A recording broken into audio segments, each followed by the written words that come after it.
Welcome to SK குக்கிங்க. இன்றைக்கி என்னோட ஸ்டைலில் தாங்க ஒரு ஹெல்த்தியான மோமோஸ் எப்படி பண்ணலான்றது வீடியோக்குள்ளே போய் பார்க்கலாம் வாங்க.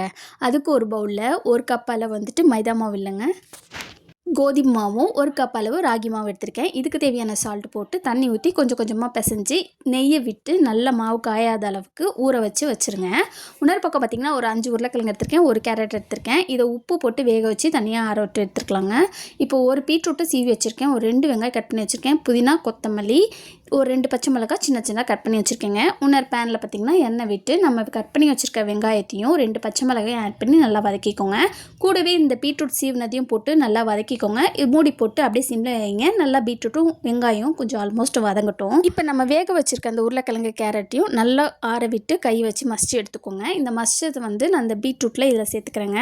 இதில் இதுக்கு தேவையான சால்ட்டும், ஒரு 1/4 table spoon pepper, 1/4 table spoon சீரகத்தூள், 1/4 டேபிள் ஸ்பூன் மஞ்சத்தூள், 1 டேபிள் ஸ்பூன் கரம் மசாலா தூள், 1/4 டேபிள் ஸ்பூன் வீட்டில் அரைச்ச குழம்பு மிளகாத்தூளும், 1/4 டேபிள் ஸ்பூன் சில்லி பவுடர் போட்டிருக்கேன். கொத்தமல்லி தூவி இறக்கிக்கலாங்க. இப்போ மாவு நல்லா சாஃப்டாகிடுச்சு. இப்போ சின்ன உருண்டை பண்ணி சப்பாத்தி கட்டையில் நம்ம தேய்ச்சி உள்ள ஸ்டஃபிங்கை வச்சு மோமோ ஷேப்பில் வச்சு ஒன்றா எல்லாத்தையும் நம்ம இட்லி கொப்பரையில் வச்சு வேக வச்சு எடுத்தோம்னா நம்மளோட சூப்பரான ஹெல்த்தியான மோமோஸ் ரெடி ஆயிடுச்சுங்க.